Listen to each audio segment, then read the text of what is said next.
Indian constitution and polity हम लोग continue किए, जिसमें आज हम कहाँ हैं। आज चर्चा में करनी है संविधान पश्चात प्रमुख समितियां।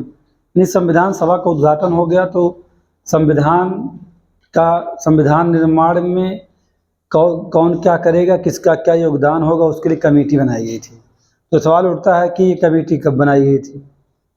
तो जब आप इस बात को जानते हैं कि 13 शायद जानते और नहीं जानते, दोनों बातें हैं, नहीं जानते तो जान लीजिए, कब 13 दिसंबर 1946 को संविधान सभा में क्या एक उद्देश्य प्रस्ताव पेश किया गया था पंडित जवाहरलाल नेहरू के द्वारा।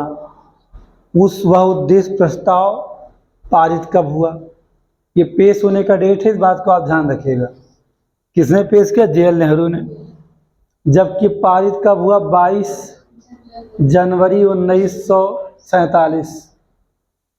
तो हमने यहाँ जो हेडलाइन बना रखा क्या? संविधान पश्चात प्रमुख समितियाँ, यानी कि उद्देश्य प्रस्ताव जो कि जे.एल. नेहरू द्वारा 13 दिसंबर 1946 को पेश किया गया था, पारित होने के बाद संविधान सभा ने क्या किया था? कई समितियों का गठन किया था।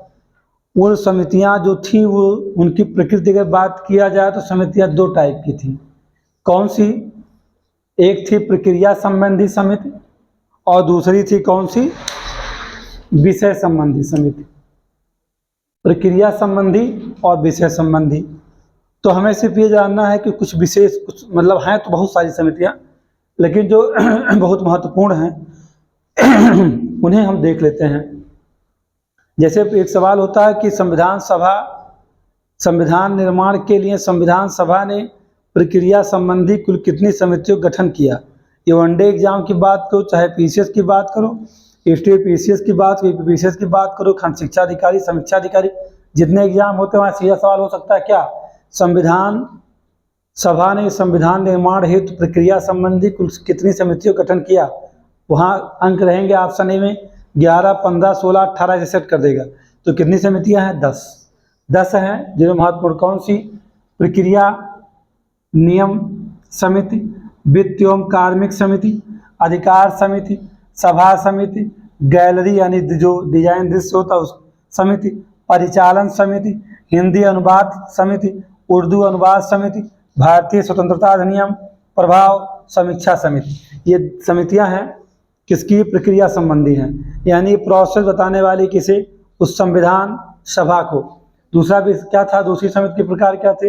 विषय संबंधी समितियां, जिनकी संख्या कितनी है? 17 है। ध्यान रखिएगा आप, ये बहुत महत्वपूर्ण सवाल है, पूछा जा सकता है आपसे, तो आप फंस सकते हैं। बहुत छोटा सवाल है, लेकिन आपको एक क्वेश्चन से अगर फेल करवाता है किसी भी एग्जाम को, तो आप एक साल 2 साल की वैकेंसी बाहर रहेंगे, जब तक नेक्स्ट वैकेंसी नहीं आती है। तो इसमें अगर देखा जाए 17 है, लेकिन कुछ मुख्य समितियों पर हम बात करेंगे आपसे, जैसे मूल अधिकार समिति, झंडा समिति, रियासत समिति, उत्तर पूर्वी सीमा समिति, प्रारूप समिति जो बहुत ही महत्वपूर्ण है, परामर्श समिति, संघीय संविधान समिति।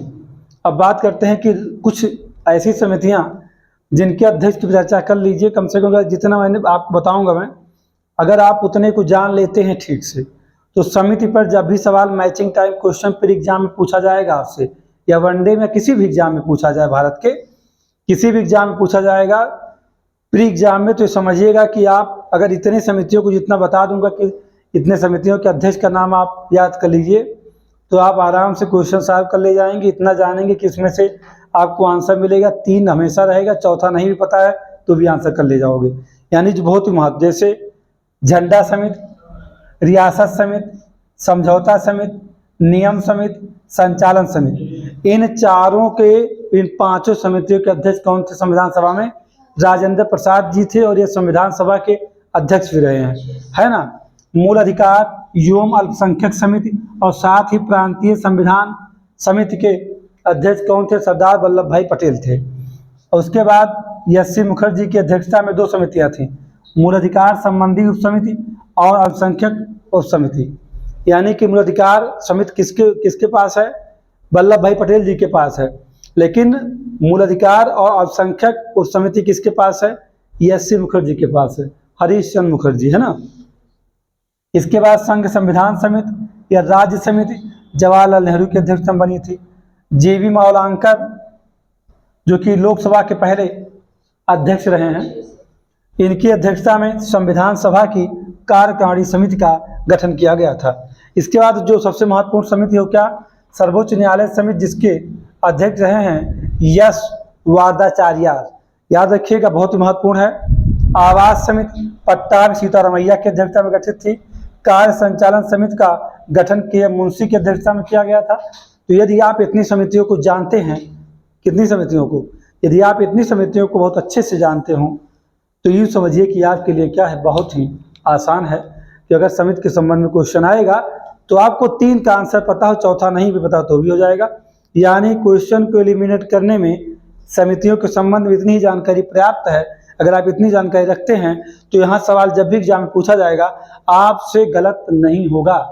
किसी भी एग्जाम की बात करिए आप, चाहे आप स्टेट PCS बिहार हो, MP हो, राजस्थान हो, झारखंड हो, उत्तराखंड हो, UP PCS या UPSC में भी ऐसे कोई सवाल आपसे स्टेटमेंट में ला करके 1 2 करके पूछ लिया जाए, 1 और 2 सही या 2 सही 1 सही, ऐसे सवाल पूछे जा सकते हैं।